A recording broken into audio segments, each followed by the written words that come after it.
The matter is going to start in 5 seconds. Start. Honorable Deputy Speaker, Sir, I am thankful to you to have given me an opportunity to discuss about suicide by farmers in Karnataka. I am also thankful to the Minister of Agriculture. I would like to express my deep distress over a series of farmers' suicides which are reported in Karnataka and is becoming epidemic each day. The agricultural economy of Karnataka is a typical combination of vast drought-prone areas coexisting with regions having assured irrigation. Historically, our state used to take significant and sensitive measures in land reforms, but I am unable to see the same level of empathy towards farmers by the current state government. As you are already aware, after realizing the pains of agriculture sector when I was the chief minister, I had tabled a first of its kind a separate agriculture budget in our state to the tune of rupees 17,000 crore during 2011-12, wherein mainly the rate of interest on crop loans of up to rupees 3 lakh from cooperative institutions was reduced from 3% to 1%. Now, I will come to the main issue of farmers' suicides. In our state, according to various reports of 2013, there were around 11,000 farmers' suicides in the country, of which 1,400 were from Karnataka. Sir, Karnataka stands at second place for the highest number of suicides in the country. The Economy and Economic Survey of Karnataka by the Department of Planning, Program, Monitoring and Statistics of the Government of Karnataka listed certain bottlenecks for the agricultural growth in the state, namely low growth rate in agriculture sector, fragmentation of land holdings, dry land agriculture, and slow capital formation. I would like to quote a few examples of their pain. Firstly, the dues to sugarcane farmers in our state alone are around rupees 2500 crore. For sugarcane growers, the state government has promised to release the payment of farmers from their exchequer before 31st July. Most of the sugar mills have defaulted on payment to farmers, forcing them to take loan from loan sharks at an exorbitant rate of interest.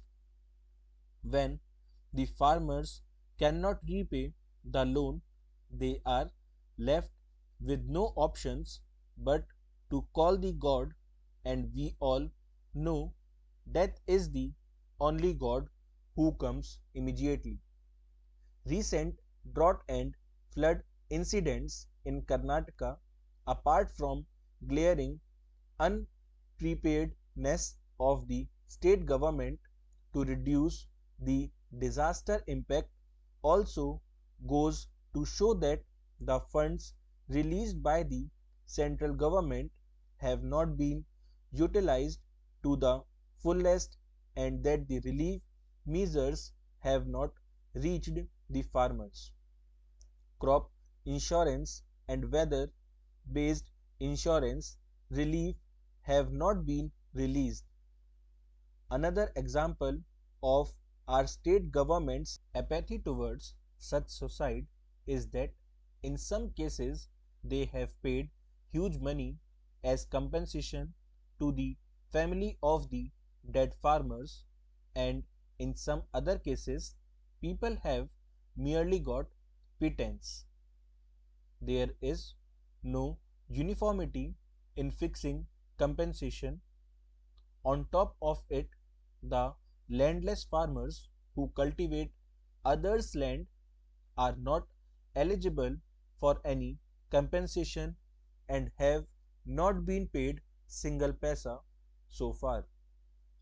For 3 months, on an average, 2 3 farmers are ending their lives daily.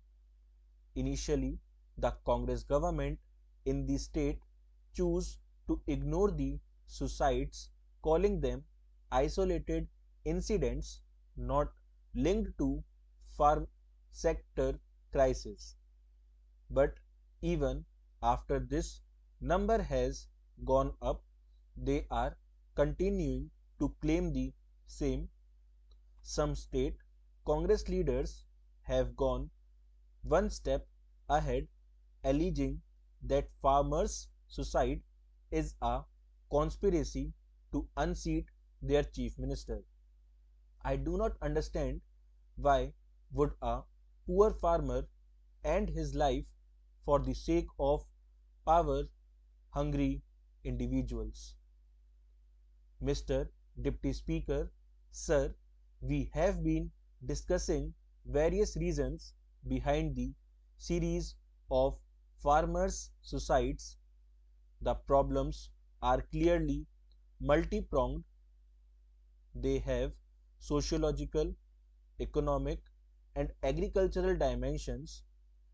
At the same time, a serious agrarian crisis shaped by an increased cultivation cost and decline in agricultural income is definitely the root cause of 90% of such suicides. In fact, I have visited a few families of the deceased, and wherever I have visited, such suicides were linked to drought or crop loss.